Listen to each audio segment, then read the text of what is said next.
म्हणजे दादाला सगळं खरं माहितीये आणि तरी सुद्धा तो शांत आहे. शांत? मी केकची बायको आहे म्हटल्यावरती त्याचा चेहरा एवढा भयंकर झाला होता ना की मला वाटलं की तो आयुष्यात पुन्हा मला कधीच भेटणार नाही. त्याला कन्व्हिन्स करायला मी काय काय बोलले ना विचारूच नकोस. म्हणजे काय केलंस तू त्याला कन्व्हिन्स करायला? आधी केकेशी कसं मला नाईलाजाने लग्न करावं लागलं, कशी मी लग्नात खुश नाहीये हे सांगितलं, आणि केकेला शिक्षा होते म्हणून मला किती सुटल्यासारखं वाटतंय हे पटवून दिलं. पण या सगळ्याने तो कन्व्हिन्स झाला?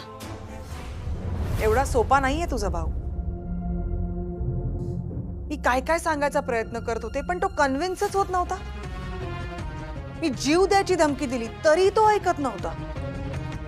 शेवटी मी स्वतःवर जेव्हा वार केला तेव्हा त्याच्या समोर पर्याय उरला नाही. बट यू नो व्हॉट शिल्पी, एक गोष्ट जाणवली मला. मी जेव्हा वार केला ना स्वतःवर तेव्हा त्याचा चेहरा बघण्यासारखा होता.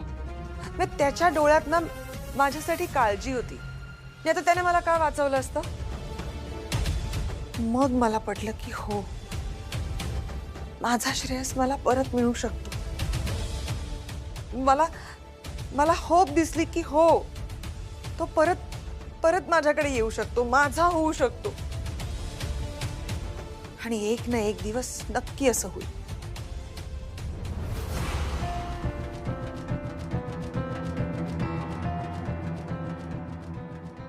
दादा एवढ्या सहजासहजी कन्व्हिन्स होणाऱ्यातला नाहीये. नक्कीच त्याच्या मनात काहीतरी चालू आहे.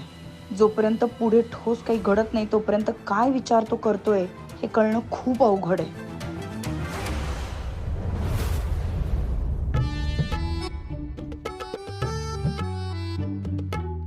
काय रे प्रतीक, काय झालं नक्की? अहो हा लाजतोय काय असा? काय रे लाजतोयस? पर तू लाजणार ही काय करणार मग मयुरी? बाबा, हा बोल रे. ऍक्च्युली माझी एक आत्या आहे, ती असं म्हणत होती ते कळलं, पुढे की माझं आता लग्न करून घ्यायला हवं. अहो, तुम्ही असं हसू नका ना प्लीज. हसू नका कोणी. तू बोल रे बेटा. तर ती ना माझ्यासाठी स्थळ बघते. प्रतीक, अगं म्हणजे तू असं चिडू नकोस ना. बघ माझी आत्या माझ्यासाठी स्थळ बघते, मला थोडी कुठली मुलगी पसंत आली आहे. नक्की ना? ऑब्विसली म्हणजे. आणि तुला माहितीये ना माझं फक्त आणि फक्त तुझ्यावर.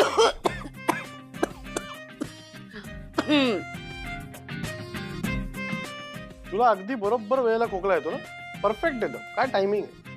जाऊ दे प्रतीक, तिला कळलं काय करायचं ते. बोल पुढे. की कसं आहे ना, ऍक्च्युली माझ्या आत्याला मयूबद्दल काही कल्पना नाहीये. आणि आई बाबा गेल्यानंतर माझी पूर्ण रिस्पॉन्सिबिलिटी आत्यावर आली.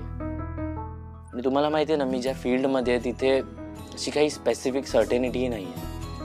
त्यामुळे ना तिला खूप घाई झाली आहे माझ्या लग्नाची. नाही, आत्याला घाई झाली असेल तुमच्या लग्नाची, पण मला असं दिसतंय की तुम्हाला दोघांनाच जास्त घाई झाली. आई काय? काय असं काही नाही हा सर. नाही आहे म्हणजे आहे. अच्छा काय ठरव काय ते. अहो त्याला बोलू दे ना काही. हा बोल बोल बोल. प्रतीक ऐक, मी काय म्हणते, त्यापेक्षा तुझ्या आत्याला तू सांगून टाक ना की तुला मयू आवडते, तिच्या बरोबर तुला लग्न करायचंय. मग आत्या तुझ्यासाठी स्थळ शोधणार नाही, तिचाही त्रास कमी. हो ना? सिरियसली अश्विनी, म्हणजे मी आत्याला मयूबद्दल सांगू शकतो? हो. Thank you so much Ashwini. आजी, माझा ना आता सगळा प्रॉब्लेमच सॉल्व्ह झालाय. नाही नाही झालंय अजून. हे प्रतीक, हे तुझं मिसेस इंडिया ना संपलंय आता. आणि ती तुझी होणारी सासू आहे. अश्विनी अश्विनी काय हा सासू म्हणत आपल्या आई म्हणत जा. हा हा. अहो काय उद्या मला श्रेयस बोलेल. नाही नाही नाही. एक प्रॉब्लेम आहे. काय? सर ऍक्च्युली मी इतके दिवस ना आत्याला नुसतं टाळत होतो. म्हणजे ती जेव्हा जेव्हा ती लग्नाची स्थळं दाखवत होती ना, मी तिला टाळतच होतो. आता जर मी असं मयूबद्दल तिला सांगितलं तर तिला हे एक कारणच वाटेल. म्हणजे तिला वाटेल माझ्या आयुष्यात कोणतरी मुलगी आली आहे just to avoid my wedding, असंच तिला वाटेल. हे असंच तर तुमच्या पिढीचं. म्हणून सांगते, मोठ्यांचं ऐकावं. हा, आमच्या वेळी एकदा स्थळ बघितलं की मग थांबायचंच नाही. हा बरोबर आहे. तुम्हाला अभ्यास काय होता, मॅट्रिक केलं, नोकरी बिकरी करिअर बिरियर काय नाही. तिला पूर्ण कॉलेज करायचंय, मग करिअर करायचंय, लगेच कुठे लग्न. अरे पण मी कुठे म्हणते लग्न करा म्हणून.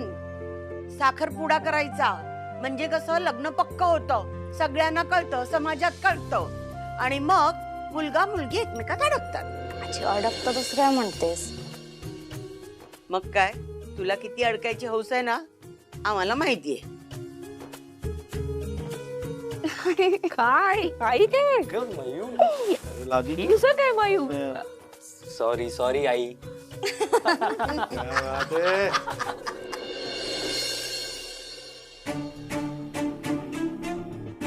सगळं काम आपल्या मनासारखं होत असेल तर कसं प्रसन्न आणि आनंदी वाटतं. फक्त ना उद्याची एक मीटिंग आहे, ती सक्सेसफुल झाली पाहिजे. उद्या माझ्यासाठी सुद्धा खूप महत्वाचा दिवस आहे. तुमचीही कोणती महत्वाची डील आहे का? नाही, डील नाही. आपल्याला बंगल्याचं डाऊन पेमेंट करता यावं म्हणून पांड्यानी लॉटरीचं तिकीट काढलं. उद्या त्याचा रिझल्ट. 1 करोडची लॉटरी. 1 करोडची लॉटरी? कितीला विकत घेतली ती? 500 रुपये. 500 रुपये? अहो, अशी कधी लॉटरीची तिकीट लागतात का कुणाला? भाऊजी पण ना हरले वगैरे उगाच तर 500 रुपये वाया जातील. काही नाही, त्यांचे 500 रुपये ना तुम्ही त्यांना देऊन टाका. आणि उद्या नाही, तुम्ही नका सांगू, उद्या मीच भेटल्यावर त्यांना ओरडणार आहे. अश्विनी, मी जे काय बोललो ते तुला खरं वाटलं? हो, म्हणजे लॉटरीचं तिकीट वगैरे असं काही नाहीये का? ऑब्विसली नाही काढलं.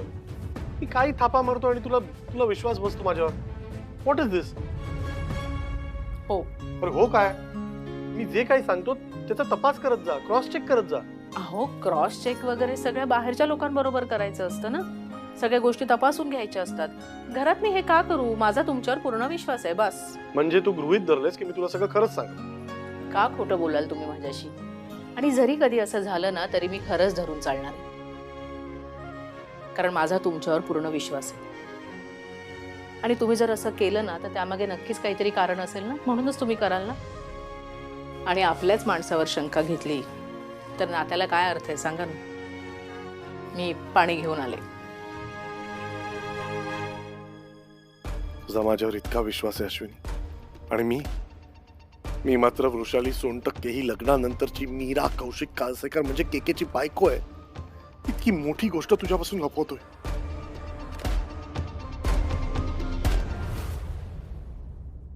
जगत स्त्रीते जगत माता महालक्ष्मी नमोस्तुते.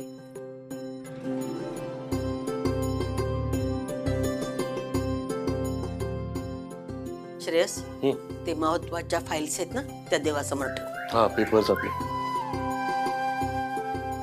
हे मीरा बरोबर जे कॉन्ट्रॅक्ट झालंय बिझनेस त्याचे पेपर्स आणि आपल्या नवीन घराचे पेपर.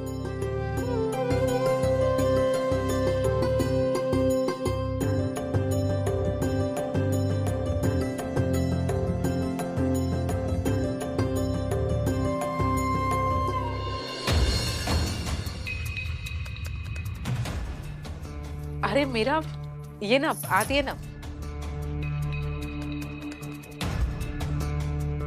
या इथे बसा. ओके.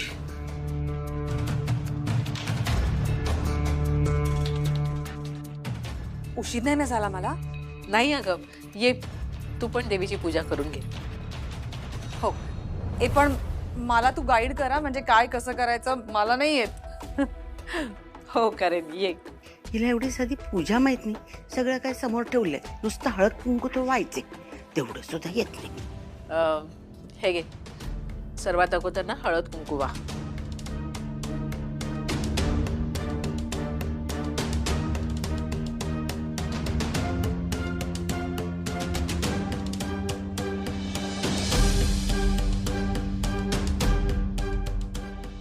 नमस्कार कर. मयू, अगं सगळ्यांना तीर्थप्रसाद दे. हो.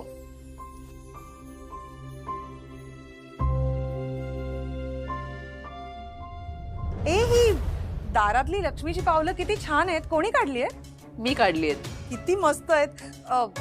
म्हणजे आमच्या घरी नाही होत अशी पूजा वगैरे काही. म्हणजे मी जेव्हा माहेरी होते तेव्हा करायची थोडी थोडी, पण इतकं काही माहिती नाहीये. मग आता मी इथे पावलं काढली तर चालेल? अगं त्यात काय एवढं विचारतेस, काढ की. ओ, ती पावलं असतात ना लक्ष्मीची, ते पूजेच्या आधी काढतात, नंतर नाही. अहो आई, तिला एवढं वाटतंय ना तर काढू द्या ना. नाही नको, राहू दे अश्विनी. आई म्हणतायत तर असू दे. आई मी अश्विनीची, तू काकूच म्हण, तेच छान वाटतं तुझ्या तोंडी. हे घ्या. सावन कप. हो दे.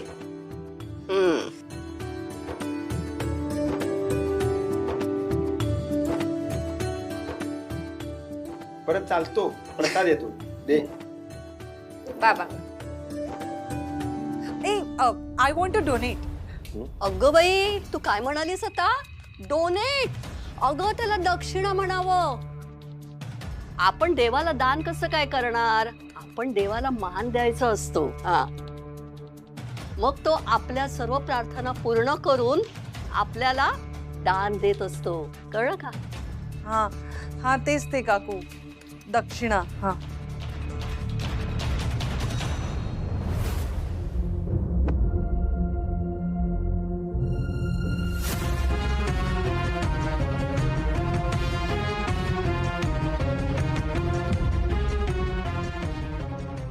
सावंत काकू त्यांनी बरोबर शब्द उच्चारला, डोनेशन. आपल्यासारखी साधी माणसं देवाला दक्षिणा वाढतात आणि ते डोनेशन. बरोबर आहे त्यांचं. मयुरी सगळ्यांसाठी सरबत घे. हो आणते. मयू एक मिनिट हा. मीरा, सावंत काकू, मी अगदी साधंच केलंय, म्हणजे लिंबू सरबत आहे, उपवास असतो ना म्हणून, आणि साबुदाण्याची खिचडी आणि फराळी चिवडा आहे. चालेल ना? अगं चालतंय की. अगं तुझ्याकडे यायचा म्हणजे कसलाच विचार करावा लागत नाही. मग काय कुठलाही दिवस असो, उपवास असो, मेनू काय असो, पण तू बाकी सगळ्यांची काळजी घेतेस. समोसे ऑर्डर केले होते. ज्यांचा उपास नाहीये ते खाऊ शकतील ना? पण हो खातील ना, ज्यांचा उपास नाही ते खातील. मी, श्रेयस, अश्विनी, मयुरी आम्ही कोणीही खाणार नाही, कारण आमचे उपवास आहेत. अश्विनीचा उपवास असला की श्रेयस पण काही खात नाही. ठीक आहे, मग संध्याकाळी खाल्लं तर एखाद वेळेस. हो हो, संध्याकाळी खाऊ शकतेस तू. आई, मी जरा स्वयंपाकघरात जाते, आवरायचे. अश्विनी, तुला काही मदत हवी असेल तर सांग ना, मी करते. काही गरज नाही, आमच्याकडे पाहुण्यांना आम्ही काम सांगत नाही. हो की नाही अश्विनी? अच्छा, एनिवे एक छोटीशी अनाउन्समेंट करायची आहे मला. अश्विनी आणि मी ठरवलंय की प्रतीक आणि मयुरीचा साखरपुडा करायचा. हो हो, तुझी शुगर बॉक्स क्या बात आहे. अभिनंदन, काँग्रेट मयुरी. प्रतीक काँग्रेट, आणि तुला पण काँग्रेट वडील म्हणून. पाया पडूया. सुखी रहा. आजी. सुखी राहा, आनंदात राहा. माझे आशीर्वाद तुमच्या पाठीशी आहे, माझ्या पाया पडायची गरज नाहीये. असू द्या, आता पाय पडू नका.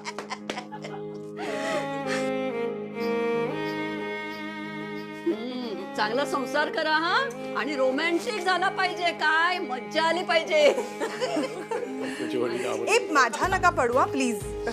It's okay.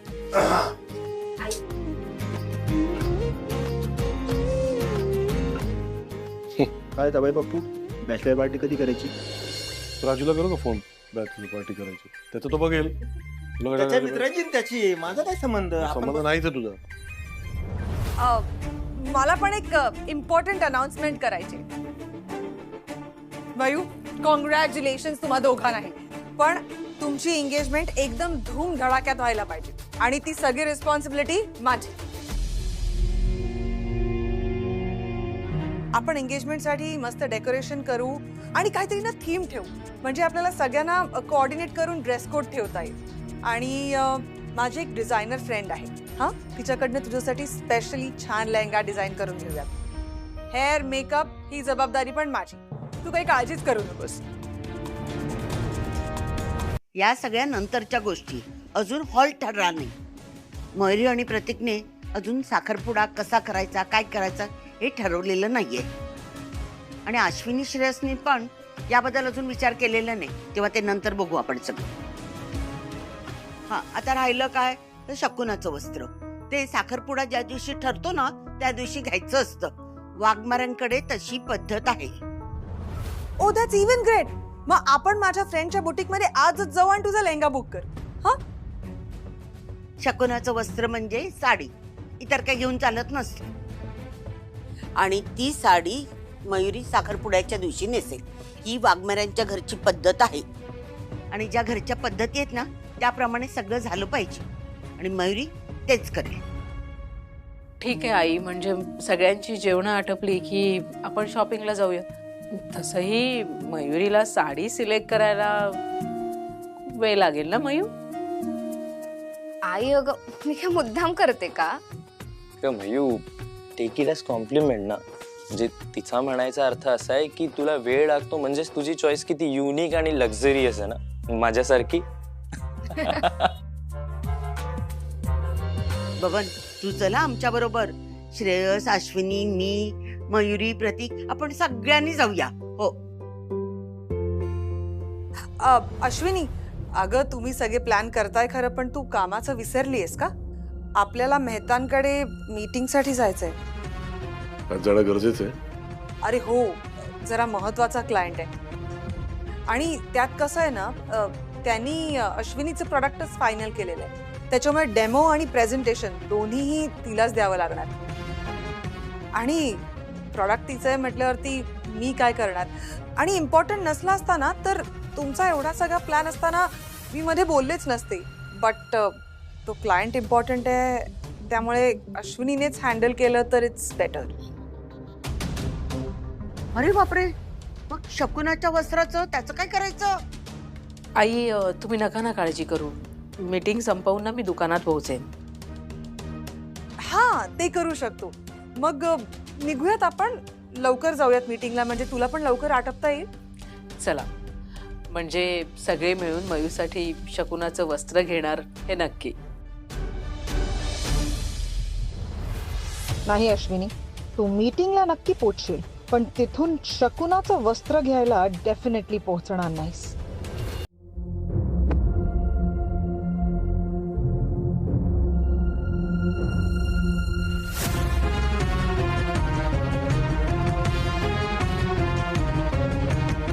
किती साधी दिसते ही अश्विनी.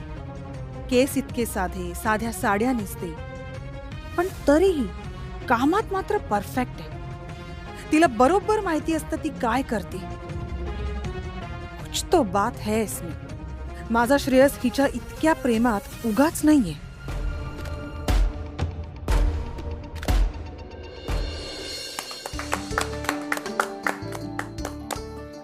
थँक्यू. खरंच तुम्ही सगळ्यांनी पेशन्स ठेवून माझं प्रेझेंटेशन ऐकलं त्याबद्दल परत एकदा थँक्स. मॅडम, तुम्ही इतकं सगळं छान समजावून सांगितलंय की आमचा वेळ कसा गेला काही कळलंच नाही. Thank you so much sir. तुम्हाला आमचं प्रोडक्ट कसं वाटलं आणि आमच्या प्रोडक्टबद्दल तुमचं मत काय हे तुम्ही डिस्कस करून सांगितलं तरी चालेल, काही घाई नाही आहे. शुअर मॅडम, आम्ही नक्की कळवतो तुम्हाला. Thank you sir. चला, येतो आम्ही. विरा, ऐक ना, प्रेझेंटेशन तर झालंय, मी निघू आता. मला दुकानात खरेदीसाठी जायचंय. दुकान? अगं साडीचं दुकान. मयुरीसाठी शकुनाचं वस्त्र घ्यायचंय ना. ओह रिअली? म्हणजे अश्विनी, आत्ता आपण काहीतरी कामाचं बोलत होतो आणि एकदम अचानक तू पर्सनल आयुष्याबद्दल बोलायला लागलीस. खरंच म्हणजे पर्सनल लाईफ, प्रोफेशनल लाईफ हे कसं बॅलन्स करतेस तू? नाही म्हणजे हे इतकं सोपं नाहीये. अगं माझं जसं कुटुंब आहे ना तसं सगळ्यांचं कुटुंब असेल ना तर काही अवघड नाही, अगदी सोपं आहे. बघ ना, म्हणजे माझा नवरा मला सपोर्ट करतो करिअरसाठी, प्रत्येक वेळी प्रोत्साहन देतो. मी आता इथे बाहेर काम करू शकते, घराच्या बाहेर वावरू शकते का? कारण माझ्या सासूबाई घरची जबाबदारी सांभाळतायत आणि माझ्या दोन्ही मुली त्या तर नेहमी मला सांगत असतात, आई अगं तुझ्यात केवढे पोटेन्शियल्स आहेत, वाया घालवू नको. आणि आमचे बाबा सुद्धा आता हयात नाही आहेत, पण ते माझ्या नेहमीच पाठीशी उभे राहील. मग घरची जबाबदारी सांभाळणं असो किंवा करिअरची सुरुवात असो, कायम मला सपोर्ट करा. त्यांच्याबरोबर जे काही झालं ते खूप वाईट झालं. तू त्यांना भेटली नाहीस, पण आम्हाला सगळ्यांना ना एका गोष्टीचं समाधान आहे. ज्या व्यक्तीमुळे ते आमच्यात नाही आहेत ना, त्या व्यक्तीला फाशीची शिक्षा होते. आणि म्हणून माझ्यासाठी माझी फॅमिली सगळ्यात जास्त महत्त्वाची.